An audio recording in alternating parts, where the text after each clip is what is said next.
muskilah saya kira.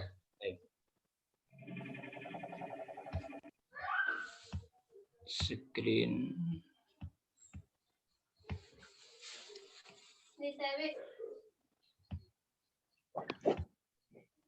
Jadi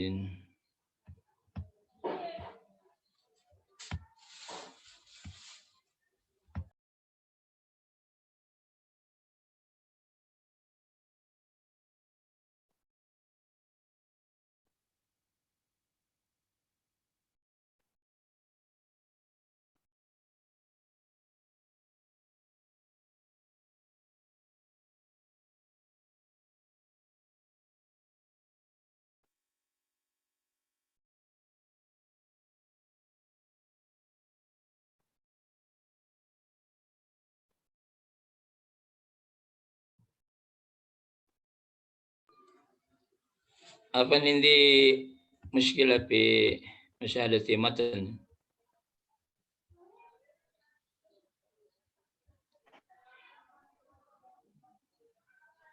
Coba.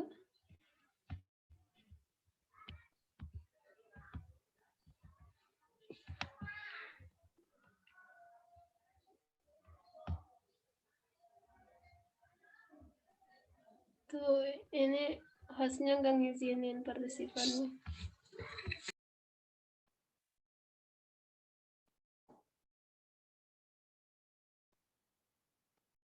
طيب نبدأ إن شاء الله. هل نبدأ الدرس؟ طيب نعم لكن هذا متن يعني لم يرى. Admin man admin. Hostnya gitu.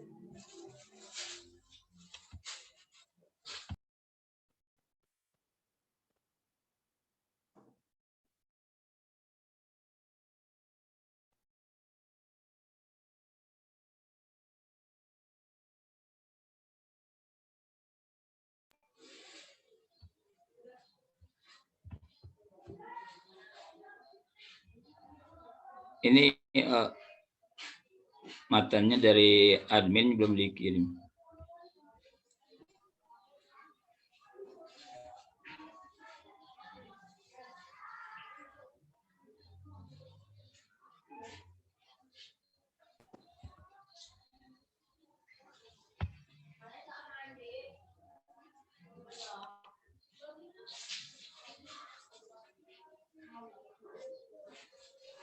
طيب لا بأس إن شاء الله، لا بأس. نبدأ إن شاء الله.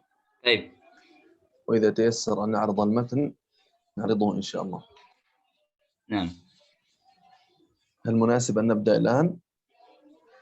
طيب. بسم الله الرحمن الرحيم. الحمد لله رب العالمين، الصلاة والسلام على سيدنا محمد وعلى آله وأصحابه أجمعين. يا ربنا لك الحمد كما ينبغي لجلال وجهك وعظيم سلطانك. رضينا بالله ربا وبالإسلام دينا وبمحمد صلى الله عليه وسلم نبيا ورسولا. اللهم يا مقلب القلوب ثبت قلوبنا على دينك. اللهم يا مصرف القلوب صرف قلوبنا على طاعتك. اللهم حبب إلينا الإيمان وزينه في قلوبنا وكره إلينا الكفر والفسوق والعصيان واجعلنا من الراشدين.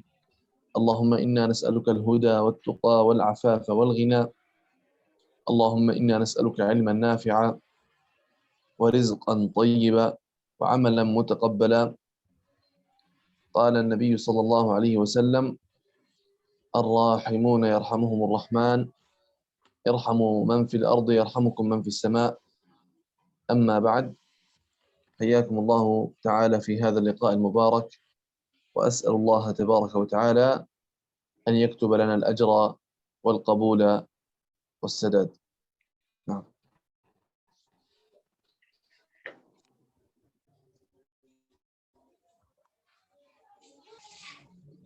نبدأ إن شاء الله. نعم تفضل، تريد أن تتكلم؟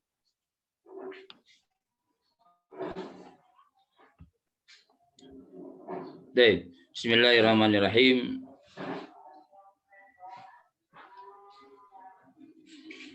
Bismillah, alhamdulillah, wassalatu wassalamu ala rasulillah wa ala alihi wa sahbihi wa wala.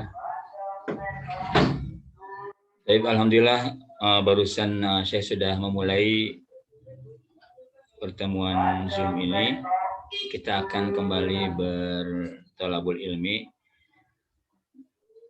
Barusan saya sudah memulai dengan mukadimahnya, hamdalah, salawat, dan juga doa. Dan mudah-mudahan kita semakin diistiqomahkan dalam keimanan. Dan beliau juga menyitir sabda Rasul, barang siapa yang saling berkasih sayang di bumi, maka yang di langit pun akan memberikan rahmatnya untuk kita. Mudah-mudahan kita termasuk hamba-hamba yang senantiasa menyambungkan silaturahim, kasih sayang, walaupun jarak memisahkan. Alhamdulillah dengan fasilitas teknologi kita bisa bermuajahah, bisa bertolabul ilmi, mengambil faidah dari Syekh khususnya pada saat ini. Taib ya Syekh. نعم نبدأ إن شاء الله بنبذة عن الشيخ سليمان الجمزوري رحمه الله مؤلف تحفة الأطفال. أخي أحمد لو كان عندك قلم ممكن تكتب حتى يعني ترجم إن شاء الله تعالى. Taib. Baik, kita akan mulai dengan Syekh Sulaiman Al-Jamzuri sebagai pengarang dari kitab Tuhfatul Atfal. اسمه ومولده هو سليمان ابن حسين ابن محمد ابن شلبي الجمزوري الشهير بالأفندي، وسمي بالجمزوري نسبة إلى جمزور، نسبة إلى جمزور، وهي بلد قريبة من طنطا، وهي بلد قريبة من طنطا، وهي بلدة أبيه في مصر، وهو من علماء القرن الثاني عشر الهجري. ولد في ربيع الأول سنة 67 بعد 100 هجري. إذن ولد في ربيع الأول سنة 67 بعد 100 هجري. نعم.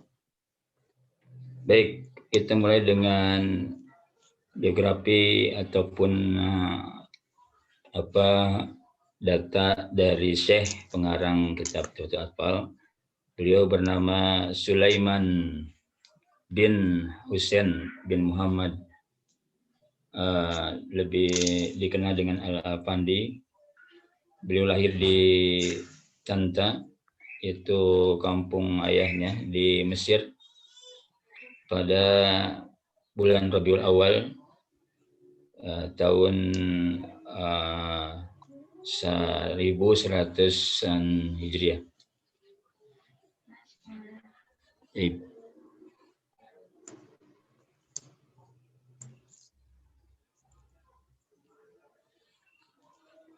Alhamdulillah ya Syekh, خلاص ada matan خلاص موجودة.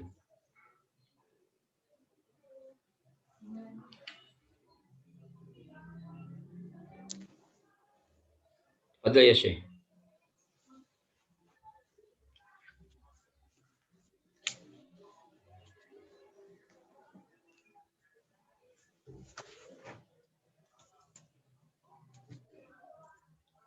Halo.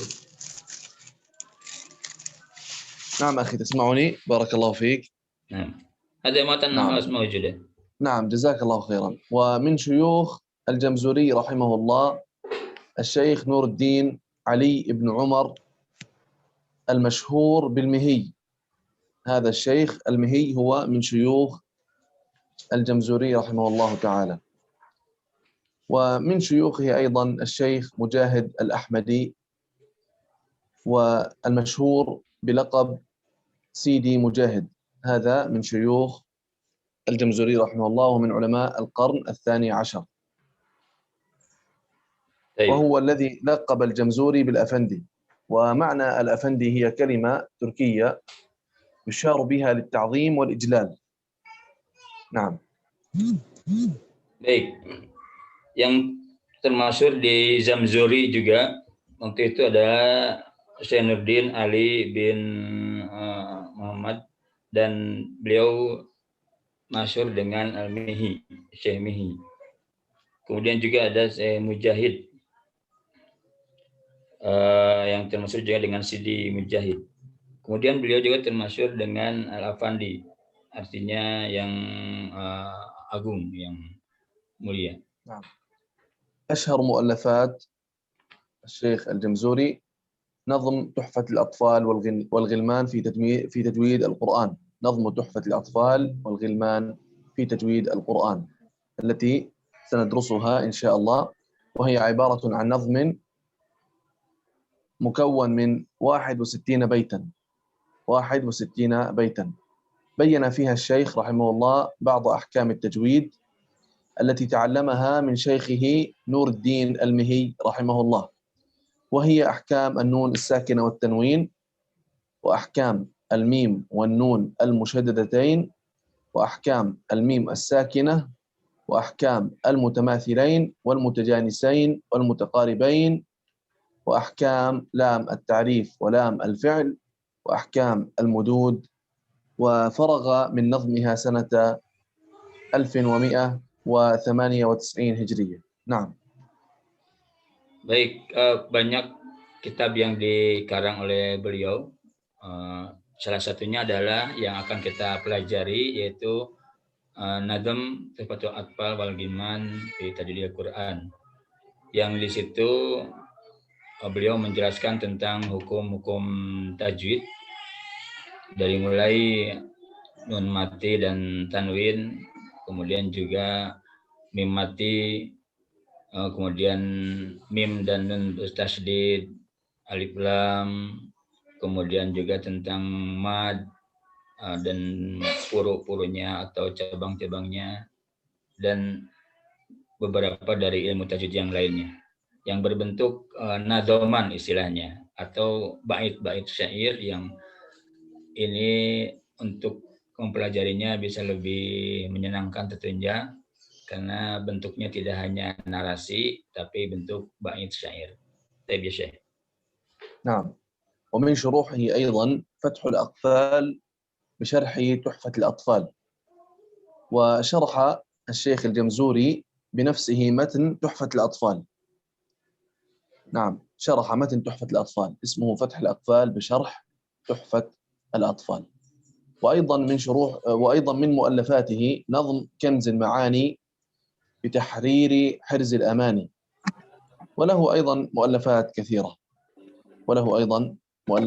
كثيرة. نعم.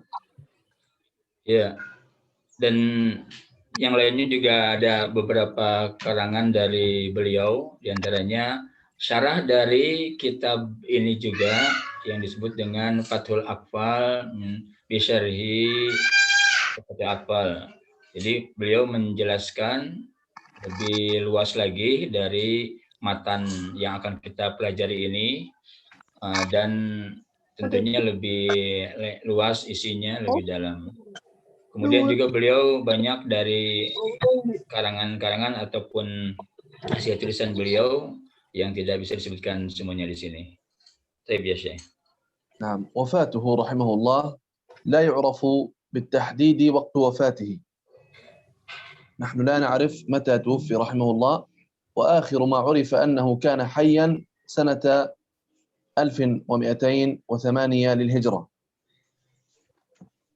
وهي السنة التي أتم فيها كتاب الفتح الرحماني بشرح كنز المعاني في القراءات السبع رحمه الله رحمة واسعة. إذن نحن لا نعرف بالتحديد متى توفي رحمه الله، ولكن عرف أنه كان حيا في سنة 1208 للهجرة. نعم. Taib. Beliau Syekh ini tidak diketahui kapan wafat secara persisnya, tapi yang diketahui beliau masih hidup pada tahun 1208 Hijriah, karena waktu itu beliau menyempurnakan kitabnya yaitu Fathur Rahman min Kanzil Ma'ani, dan waktu itu beliau masih hidup, namun setelah itu tidak diketahui kapan persisnya beliau wafat. Baik, Syekh. نعم. الآن إن شاء الله سأبدأ بقراءة المتن، سأقرأه كاملا إن شاء الله. وأريد أن أنبه على أن العناوين الموجودة في هذا المتن هي من وضع الشيخ الجمزوري بنفسه، هو الذي وضع هذه العناوين من البسملة إلى آخر عنوان. نعم. Baik. Kita akan mulai masuk ke matan yang akan kita pelajari, dan perlu diketahui bahwa semua yang tertulis dari matan ini dari mulai basmalah adalah beliau Syekh Jamzuri yang menuliskannya. Kita akan mulai, mudah-mudahan kita mendapatkan banyak faedah dari bahasan kitab Tuhfatul Atfal ini. Tafadhal Syekh. بسم الله الرحمن الرحيم. يقول راجي رحمة الغفور دوما سليمان هو الجمزور، الحمد لله مصليا على محمد وآله ومن تلا. وبعد هذا النظم للمريد في النون والتنوين والمدود، سميته بتحفة الأطفال عن شيخنا المهي ذي الكمال، أرجو به أن ينفع الطلاب والأجر والقبول والثواب. أحكام النون الساكنة والتنوين. للنون إن تسكن وللتنوين 4 أحكام فخذ تبيين. للنون إن تسكن وللتنوين 4 أحكام فخذ تبيين.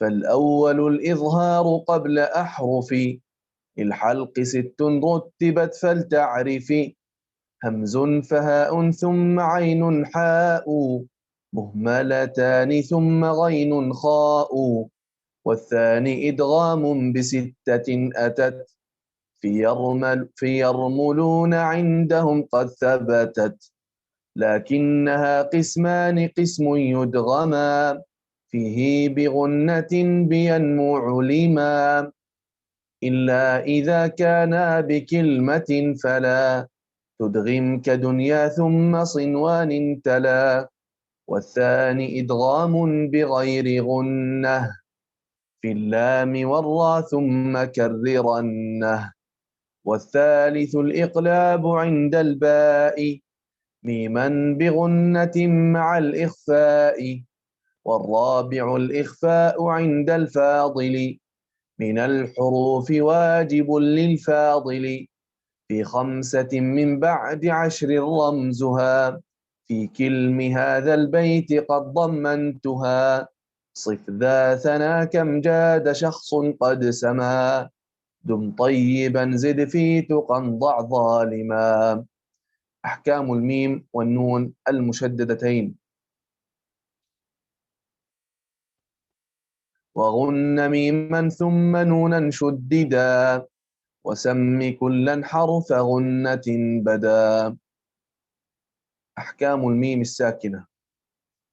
والميم إن تسكن تجي قبل الهجاء لألف لينة لذي الحجاب، أحكامها 3 لمن ضبط إخفاء إدغام وإظهار فقط، فالأول الإخفاء عند الباء وسمه الشفوي للقراء، والثاني إدغام بمثلها أتى وسم إدغاما صغيرا يا فتى، والثالث الإظهار في البقية من أحرف وسمها شفوية، واحذر لدى واو وفاء تختفي لقربها والاتحاد فاعرفي. أحكام لام ال ولام الفعل. للام الحالان قبل الأحرف أولاهما إظهارها فلتعرف قبل 4 مع 10 خذ علمه من ابغ حجك وخف عقيمه ثانيهما إدغامها في 4 و10 أيضا ورمزها فعي طب ثم صل رحما تفز ضف ذا نعم دع سوء ظن زر شريفا للكرم واللام الأولى سمها قمرية واللام الأخرى سمها شمسية وأظهرن لام فعل مطلقا وأظهرن لام فعل مطلقا في نحو قل نعم وقلن والتقى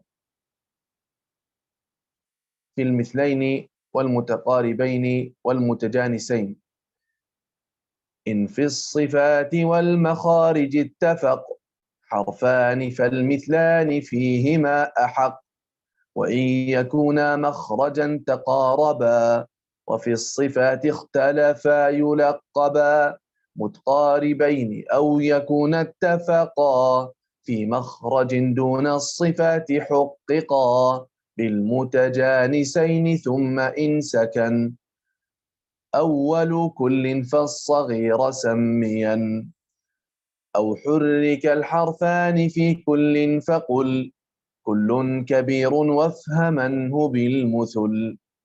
أقسام المد.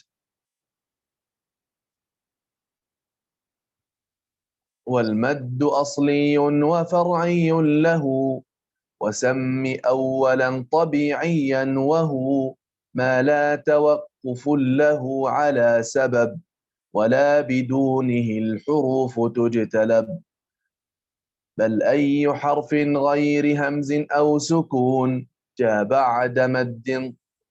بعد مد فالطبيعي يكون والآخر الفرعي موقوف على سبب كهمز أو سكون مسجلا حروفه 3 فعيها من لفظ واي وهي في نوحيها والكسر قبل الياء وقبل الواو ضم والكسر قبل الياء وقبل الواو ضم شرط وفتح قبل ألف يلتزم واللين منها الياء وواو سكنا إن انفتاح قبل كل أعلنا.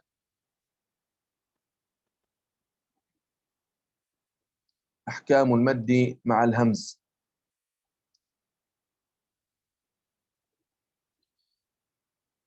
للمد أحكام 3 تدوم وهي الوجوب والجواز واللزوم فواجب إن جاء همز بعد مد في كلمة وذا بمتصل يعد وجائز مد وقصر إن فصل كل بكلمة وهذا المنفصل ومثل ذا إن عرض السكون وقفا كتعلمون نستعين أو قدم الهمز على المد وذا بدل كآمنوا وإيمانا خذا ولازم إن السكون أصلا وصلا ووقفا بعد مد طولا.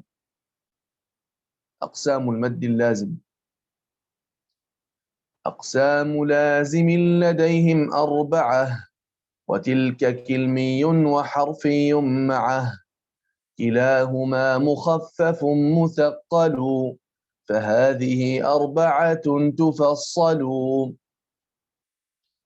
فإن بكلمة سكون اجتمع مع حرف مد فهو كلمي وقع أو في ثلاثي الحروف وجدا والمد وسطه فحرفي بدا كلاهما مثقل إن أدغما مخفف كل إذا لم يدغما واللازم الحرفي أول السور وجوده وفي 8 انحصر يجمعها حروف كم عسل نقص وعين ذو وجهين والطول أخص وما سوى الحرف الثلاثي لا ألف فمده مدا طبيعيا ألف وذاك أيضا في فواتح السور في لفظ حي طاهر قد انحصر ويجمع الفواتح الأربع عشر صله سحيرا من قطع كذا اشتهر. خاتمة.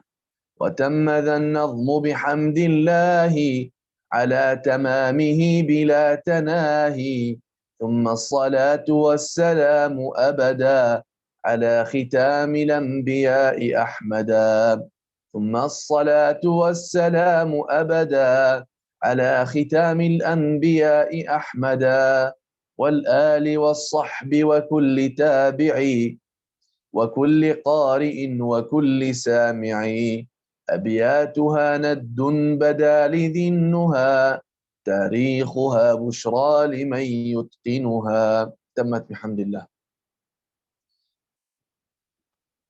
وكل من سمع هذا المتن فإني أجيزه إجازة خاصة إلى الشيخ رحمه الله. نعم.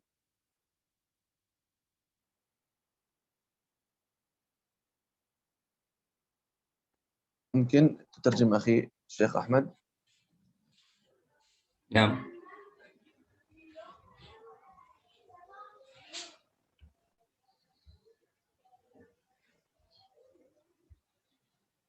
طيب يا شيخ. نعم. كل من سمع هذا المتن، كل من سمع مني هذا المتن فإني أجيزه بشرط أن يكون سمع مباشرة وسمع المتن كاملا. Baik. Demikian tadi saya sudah membacakan semua matan dari awal sampai akhir dan nanti kita akan mendapatkan penjelasannya dari setiap bait dari kitab Tuhfatul Atfal ini. Mudah-mudahan kita bisa menyimak, mengambil faedah dari penjelasan yang akan disampaikan oleh Syekh. Betul, Syekh? نعم بارك الله فيك. الآن أريد أن أسأل هل الجميع سيحفظ المتن أو فقط يعني يحضرون معنا الشرح؟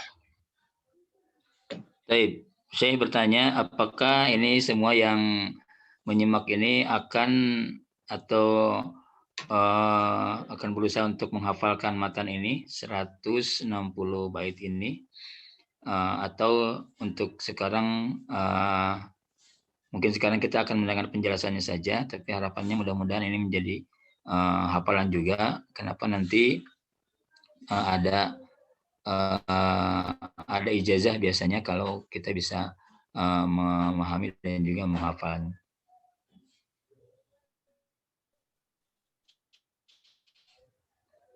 طيب Syekh. نعم. طيب بعضهم أو أكثرهم سيحفظون إن شاء الله Syekh. نعم. إذن إن شاء الله نحن سنبدأ بالشرح بإذن الله عز وجل، وفي نهاية المجلس سأقرأ 10 أبيات وهم يكررون خلفي إن شاء الله تعالى. جيد هذا؟ طيب. Nah, insya Allah saya mulai menjelaskan satu bait per bait dan nanti di akhir insya Allah saya akan kembali membacakan, menazomkan per 10 bait dan kita nanti akan mengikuti apa yang saya nazomkan. Baik, Syekh. نعم. نبدأ بالشرح إن شاء الله. يعني الأفضل أن يكون كل طالب معه القلم والدفتر حتى يكتب حتى يستفيد من الشرح إن شاء الله. Harapannya semua bisa menyiapkan buku tulisnya dan penanya sehingga bisa mencatat apa yang dijelaskan oleh Syekh nanti. Fadhal.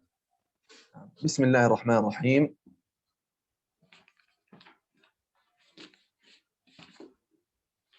بسم الله أي أبدأ متبركا ببسم الله، أو أبدأ بتسمية الله وذكره قبل كل شيء. أبدأ بتسمية الله وذكره قبل كل شيء، مستعينا به جل وعلا في جميع أموري، طالبا منه العون والتوفيق والسداد. الرحمن أي ذو الرحمة الشاملة التي وسعت كل شيء وعمت المؤمن والكافر، وهذه الصفة لا يتصف بها غير الله.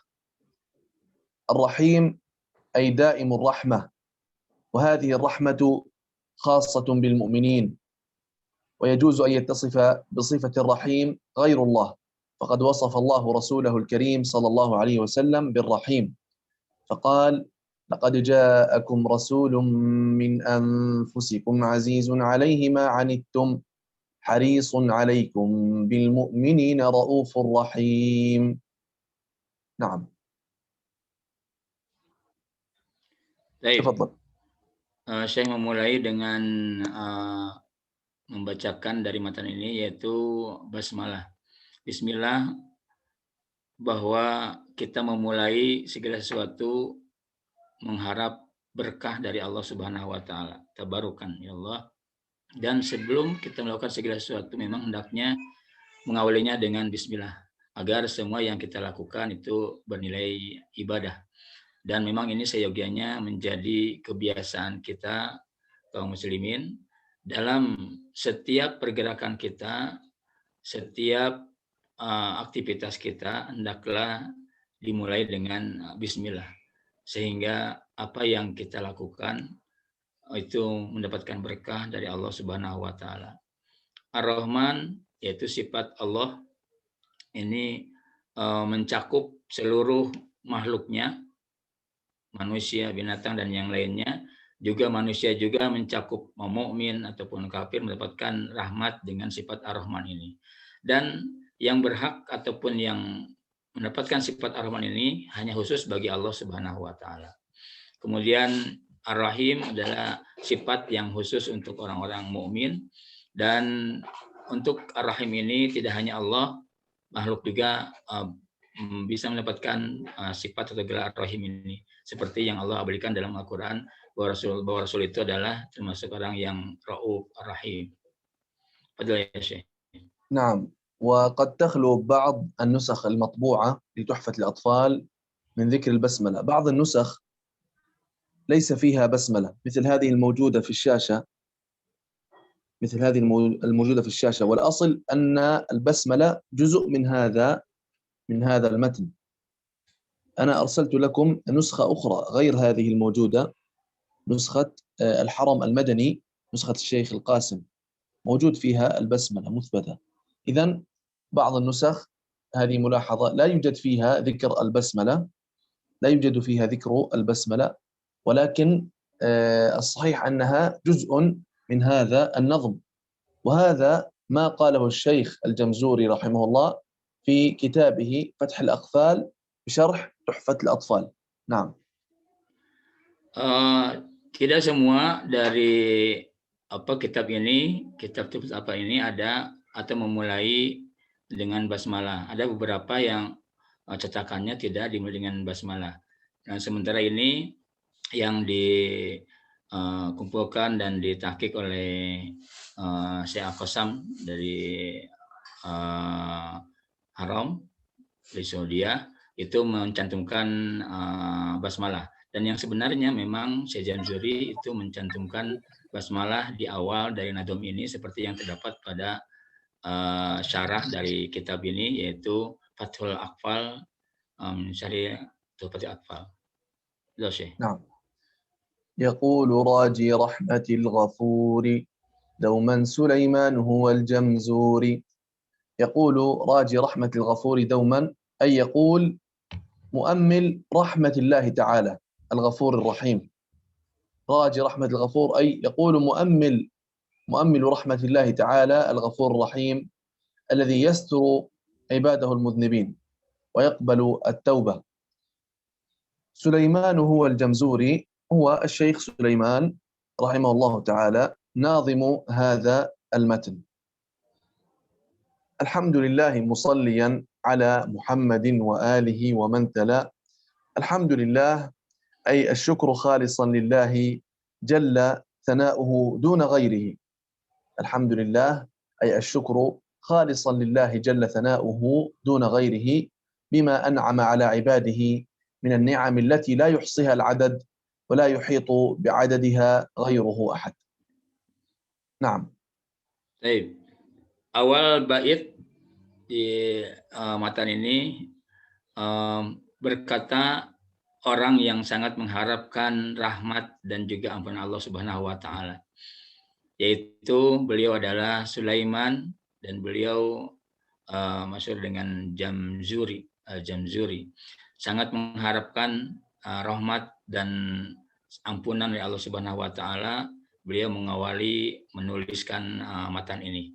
Kemudian juga beliau menyanjungkan segala puji pada Allah Subhanahu wa taala karena tidaklah terjadi segala sesuatu termasuk penulisan nazm ini atau kitab ini kecuali dengan rahmatnya Allah Subhanahu wa taala dan kekuatan dari Allah Subhanahu wa taala. Kemudian juga tak lupa beliau sampaikan salawat dan salam kepada baginda Rasul Shallallahu Alaihi Wasallam dan juga orang-orang yang mengikutinya, sahabat, tabi'in dan yang lainnya. Baik. نعم. مصليا على محمد أي طالبا من الله تعالى أن ينزل رحمته وثناءه وتعظيمه على نبينا محمد صلى الله عليه وسلم. إذن مصليا على محمد أي طالبا من الله تعالى أن ينزل رحمته وثناءه على نبينا محمد صلى الله عليه وسلم. Beliau menjelaskan lagi, menekankan bahwa kita bersolawat kepada Rasul itu maksudnya adalah kita mohon kepada Allah agar Allah melimpahkan rahmatnya kepada baginda Rasul Shallallahu Alaihi Wasallam karena telah menjadi jalan datangnya atau kita mendapatkan cahaya Islam hasil perjuangan beliau dan juga orang-orang yang mengikutinya dari para sahabat, tabi'in dan yang lainnya. Baik. نعم. مصليا على محمد وآله ومن تلا أي مصليا على محمد صلى الله عليه وسلم وآله ومن تلا. من تلا أي من تبع النبي صلى الله عليه وسلم ومن تبع أصحابه التابعين ومن تبعهم بإحسان إلى يوم الدين وهم التابعون ومن تبعهم بإحسان إلى يوم الدين. نعم.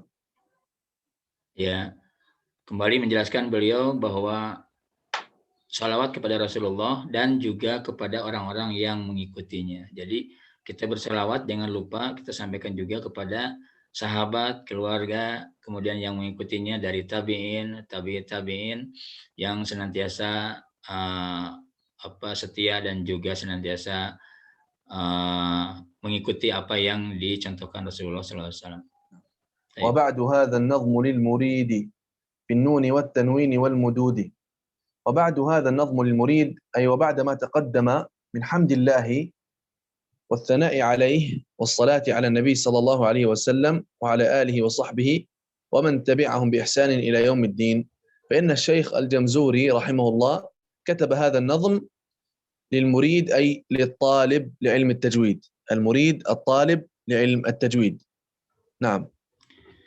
Wabadu hadzal nadmu lil muridi, maksudnya setelah beliau menyampaikan hamdalah, pujian kepada Allah dan juga salawat kepada Rasulullah, mengawali dari nadom ini yang beliau tuliskan, hadzal nadmu lil muridi. Beliau menyampaikan bahwa nadom yang dituliskan ini adalah bagi orang-orang yang memang menginginkan, al-murid menginginkan, menghendaki, ingin paham tentang apa yang beliau tuliskan, yaitu kaitannya dengan hukum-hukum tajwid Al-Quran, maka nadom ini diperuntukkan untuk mereka yang menginginkannya. Baik.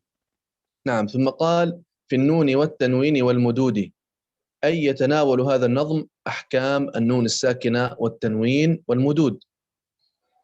والناظم ذكر هنا بعض أحكام التجويد التي تناولها في نظمه، مع أنه في النظم في هذا البيت ذكر بعض الأحكام التي ذكرها في نظمه. مع أنه ذكر أشياء أخرى في النظم، وهذا مراعاة لطبيعة النظم الشعري الذي يمتاز بالإيجاز والاختصار،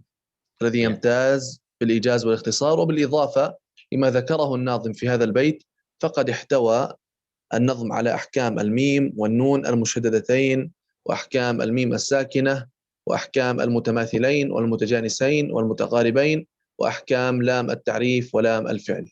نعم. Ya. Potongan bait berikutnya fin nuni wa tanwini wal mudud. Ini bahasan tentang nun, kemudian tanwin, kemudian mad. Ini sebetulnya Syekh hanya menuliskan 3 saja, tetapi sebetulnya yang akan dibahas tidak hanya tentang yang 3 ini saja, yaitu nun, tanwin, dan mad. Banyak yang dibahas, yaitu semua yang tadi dibacakan sampai akhir, yaitu tentang hukum-hukum tajwid Al-Quran yang sangat banyak. Tetapi di sini hanya diwakili oleh nun, tanwin, dan mad. Ini kepentingannya untuk syair, untuk bait syair, karena dalam bait syair itu harus betul-betul simple, padat, dan mewakili yang lain, sehingga tidak mungkin disebutkan semua hukum dalam bait sini, dalam mukadimah bait ini, sehingga yang mewakili disebutkan di sini hanya nun, tanwin, dan mad, itu pun agar sesuai dengan kaidah dalam syair. Seperti di sini, ketika bait pertama itu akhirnya lil muridi, ke situnya juga, atau yang keduanya juga wal mududi, juga akhirnya itu kepentingan keindahan syair. Baik. نعم. سميته بتحفة الأطفال عن شيخنا المهي ذي الكمال. سميته بتحفة الأطفال، سمى الشيخ الجمزوري رحمه الله هذا النظم بتحفة الأطفال، والتحفة الشيء الحسن، الشيء الحسن. وقصد الشيخ بالأطفال هنا الصغار الذين لم يبلغوا الحلم، أو المبتدئون في علم التجويد مهما كان سنهم. إذن الصغار إما أن يكونوا الأطفال الذين لم يبلغوا الحلم، أو الصغار في العلم الذين يعني ابتدأوا في هذا العلم، المبتدئون في العلم. عن شيخنا المهي ذي الكمال، أي أن الشيخ الجمزوري رحمه الله أخذ علم التجويد الذي ذكره في نظمه، أو أخذ اسم النظم تحفة الأطفال، أو كليهما عن شيخه المهي. نعم، أخذ إذن العلم، أو أخذ هذا الاسم من شيخه، أو أخذهما كليهما عن شيخه المهي ذي الكمال، أي صاحب الكمال، صاحب الكمال. والكمال قد يكون مطلقا أو نسبيا. أما الكمال المطلق فلا يكون إلا لله تبارك وتعالى، فلا يكون إلا لله تبارك وتعالى، فهو لا إله إلا هو، ليس كمثله شيء، وهو السميع البصير. أما الكمال النسبي فيمكن إطلاقه على البشر، كمال نسبي. نعم، كما جاء في الحديث: كمل من الرجال كثير، كمل من الرجال كثير، ولم يكمل من النساء غير مريم ابنة عمران بنت عمران وآسيا امرأة فرعون، إلى آخر الحديث. إذن هذا اللفظ جاء في الصحيحين، جاء في الصحيحين. الكمال الذي يطلق على البشر يختلف عن الكمال الذي المطلق الذي هو لله تبارك وتعالى. نعم.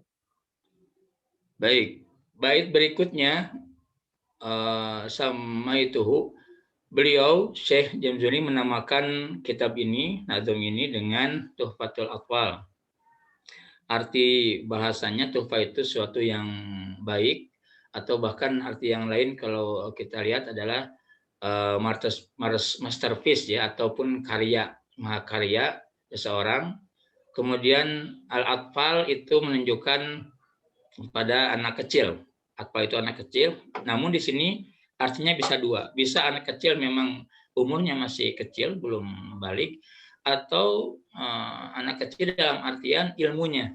Jadi walaupun umurnya sudah dewasa, sudah sepuh misalkan, tetapi dalam ilmu tajwid masih memulai, baru mulai, maka disebut juga itu, atau dimaksud juga dengan atfal. Jadi masih kecil ilmunya. Ini ditujukan bagi mereka.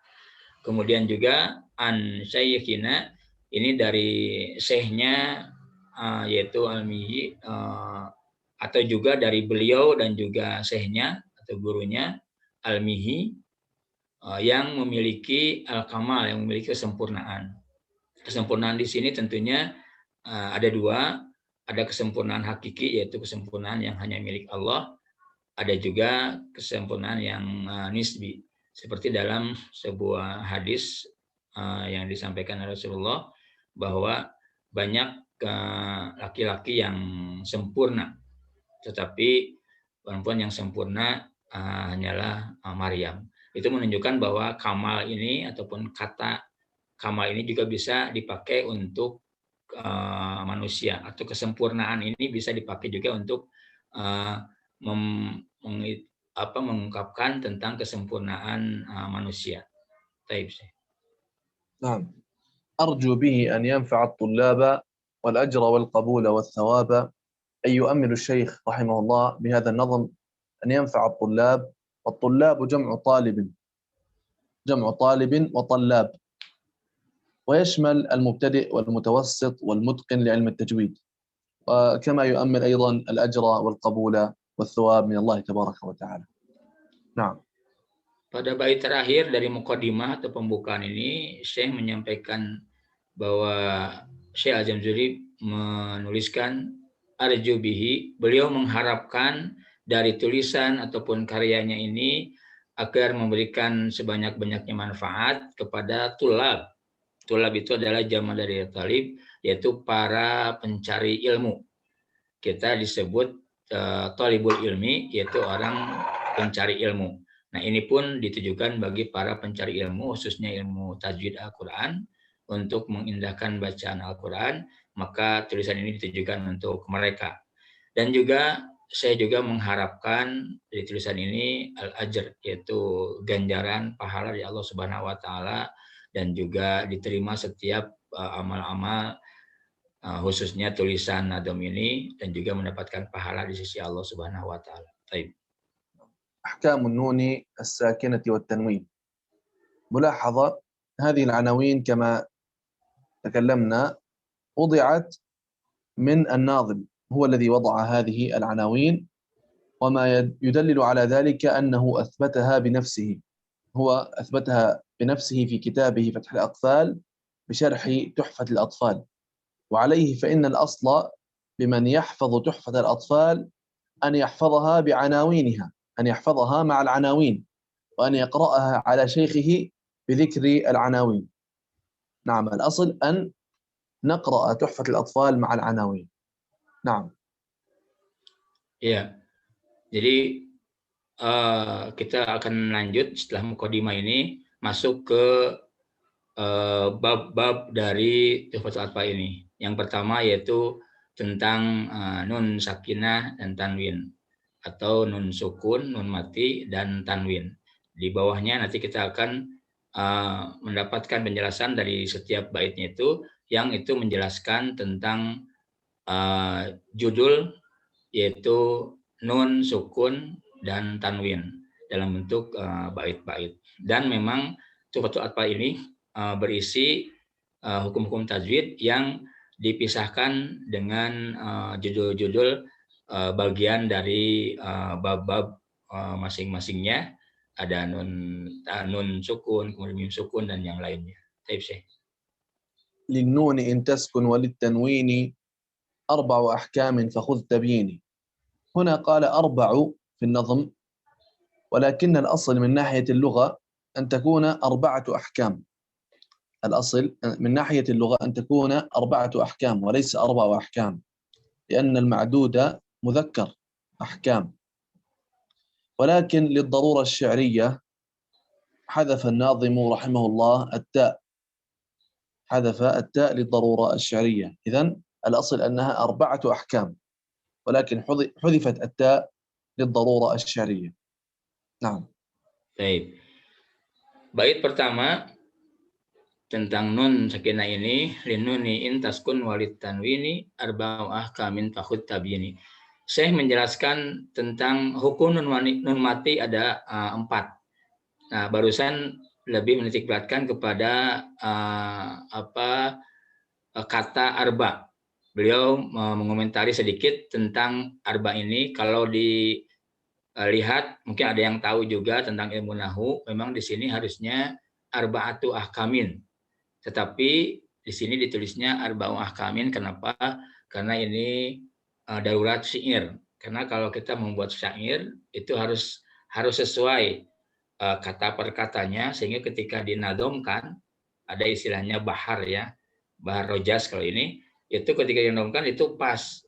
Jadi kalau memakai kata yang sesuai dengan nahu yaitu arba'atu itu nggak pas, maka Syekh Al-Jamzuri memotong atau menghilangkan taknya demi terciptanya syair yang enak didengar, yang pas dengan wazan baharnya.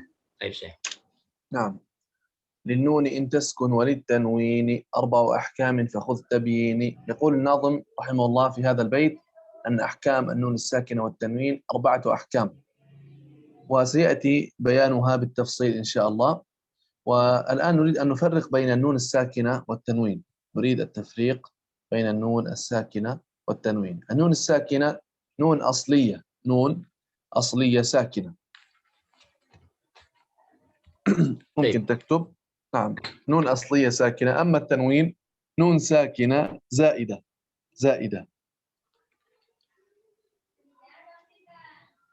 نعم. Baik. Saya kembali menjelaskan di bait pertama ini, linuni intaskun walitan ini, itu bait ini menjelaskan tentang bahwa nun mati dan tanwin itu terbagi menjadi 4 hukum. Dan ini akan dijelaskan nanti secara detailnya. Namun sebelumnya saya ingin menjelaskan tentang perbedaan dari nun mati dan tanwin.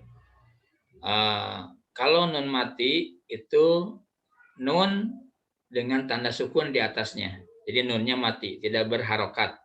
Harokat itu ada harokat fathah, kasroh, domah. Nah, ketika harokatnya sukun atau mati itu nun mati. Nah, sementara tanwin itu adalah nun mati zaidah atau tambahan. Sebetulnya kenapa disatu babkan, karena memang intinya antara nun mati dengan tanwin itu sama, tapi penulisannya yang berbeda. Taib, Syekh. نعم. النون الساكنة تكون في الأسماء والأفعال والحروف، أما التنوين لا يكون إلا في الأسماء. نعم. Nun mati terdapat pada, kalau dalam bahasa Arab itu ada kata benda, kata kerja, dan juga kata sifat. Tetapi kalau tanwin hanya terdapat pada kata benda saja. Nah, itu yang saya jelaskan tentang perbedaan dari nun mati dan tanwin. نعم. النون الساكنة تكون متوسطة ومتطرفة، أما التنوين لا يكون إلا متطرفا. نعم.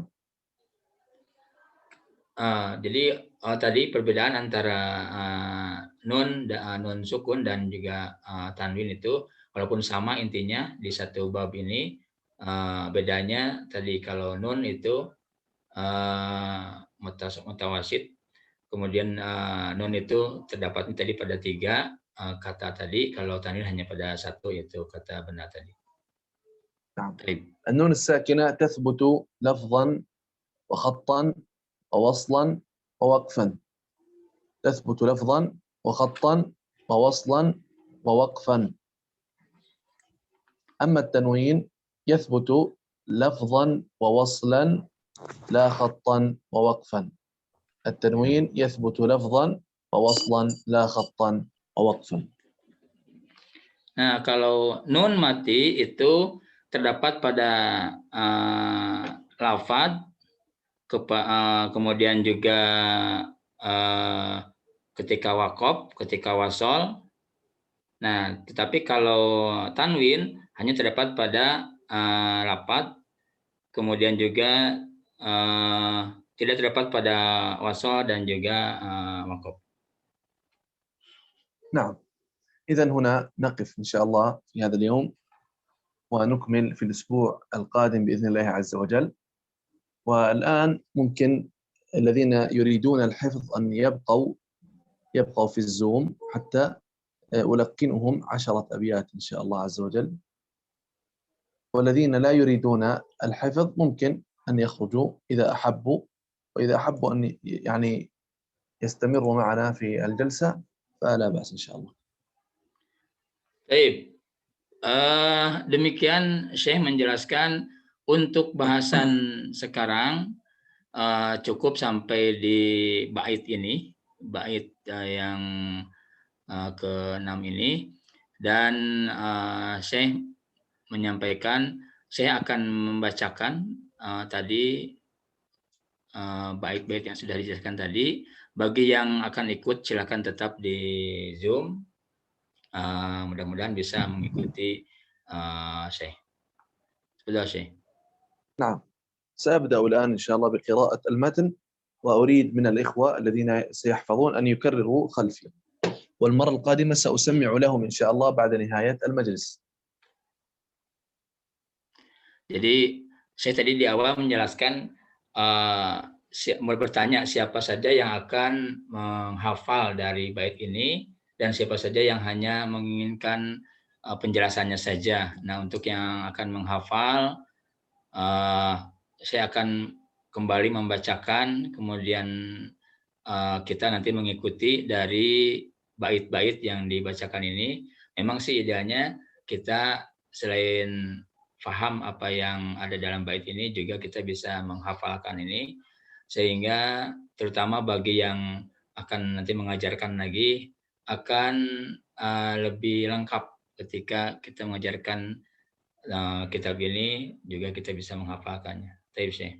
نعم، وقبل أن يخرج الإخوة أنا أريد أن أذكر يعني الجميع وأذكر نفسي أن هذه الأيام أيام مباركة، وغدا يوم عرفة، فيعني نغتنم هذه الأيام بالصيام وقراءة القرآن والذكر والدعاء، يعني هذا من باب التذكير. Ya, dan saya menyampaikan kalau ada yang akan keluar dari Zoom tidak mengikuti hafalan katakanlah, maka saya sebagian dari bab mengingatkan, beliau mengingatkan bahwa ini adalah hari-hari yang baik di awal bulan Zulhijjah ini, apalagi besok hari Arafah, maka beliau menyampaikan perbanyaklah amal kebaikan dari qiraat Quran dan sebagainya, yang ini pun disampaikan oleh baginda Nabi bahwa kita memperbanyak amal baik di 10 awal bulan Hijjah ini, bulan Zulhijjah ini. Baik. تقبل الله منا ومنكم وكل عام وأنتم بخير. نعم، نبدأ إن شاء الله. بسم الله الرحمن الرحيم. سأقرأ البيت وأنتم تكررون خلفي. Baik. Saya akan membaca dan kita mengikuti. يقول راجي رحمة الغفور دوما سليمان هو الجمزور. يقول راجي رحمة الغفور. نعم معا. Baik, sama-sama semuanya. Silakan dibuka mic-nya. راجي رحمة الغفور دوما سليمان هو الجمزور. يقول راجي رحمة الغفور دوما سليمان هو الجمزور. Ya, silakan. Yaqulu raji rahmatil ghafuri dauman Sulaiman huwal jamzuri. يقول راجي رحمة الغفور دوما سليمان هو الجمزور. يقول راجي رحمة الغفور دوما سليمان هو الجمزور. الحمد لله مصليا على محمد وآله ومن تلا. الحمد لله مصليا على محمد وآله ومن تلا. وبعد هذا النظم للمريد في النون والتنوين والمدود. وبعد المريد النون والتنوين والمدود. سميته بتحفة الأطفال عن شيخنا المهي ذي الكمال سميت شيخنا المهي أرجو به أن ينفع الطلاب والأجر والقبول والثواب أرجو به أن ينفع والأجر ينفع الطلاب والأجر أحكام والقبول آمين والثواب. آمين. أحكام النون الساكنة والتنوين. هيا كرروا معي. أحكام النون الساكنة والتنوين. السكينة والتنوين. للنون إن تسكن وللتنوين 4 أحكام فخذ تبيين. للنون إن تسكن وللتنوين 4 أحكام فخذ تبيين. فالأول الإظهار قبل أحرف للحلق 6 رتبت فلتعرف. فالأول الإظهار للحلق 6 تعرف. همز فهاء ثم عين حاء مهملتان ثم غين خاء. همز فهاء ثم عين مهملتان ثم غين خاء. والثاني إدغام ب6 أتت ليرملون عندهم قد ثبتت. والثاني إدغام ب6 يرملون لكنها قسمان قسم يدغم فيه بغنة بينمو علما. لكنها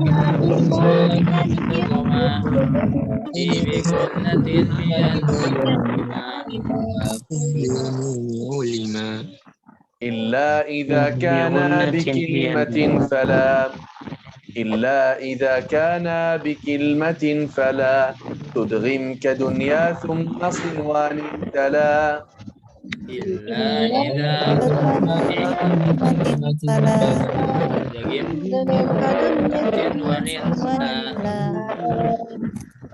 والثاني إدغام بغير غنة في اللام والراء ثم كررنه. والثاني إدغام بغير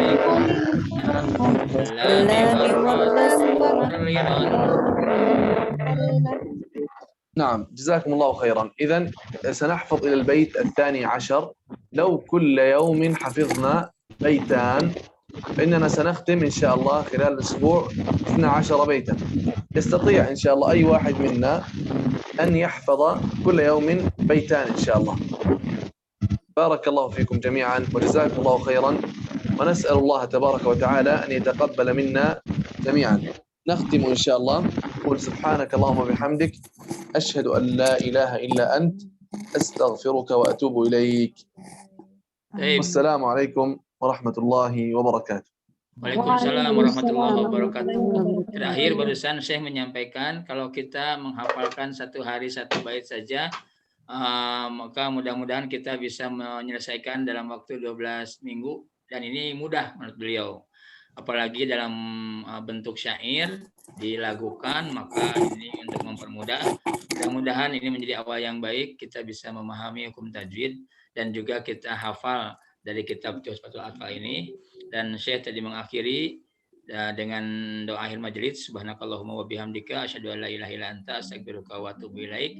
Mudah-mudahan kita akan kembali nanti melanjutkan dengan bait-bait selanjutnya. Silakan ya Syekh. عفوا بارك الله فيك أخي، جزاك الله خيرا، لك الأجر إن شاء الله. Baik, insyaallah. حياكم Demikian الله para جميعا. آمين آمين.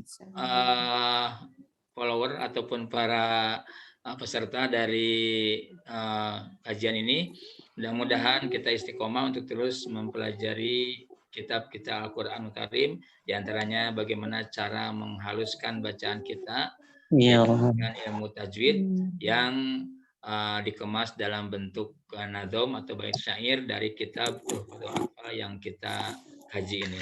Mudah-mudahan Allah senantiasa berikan keistiqomahan untuk kita selalu bisa menjadi thalabul ilmi, senantiasa mengejar ilmu, terutama ilmu Al-Quran yang mulia ini.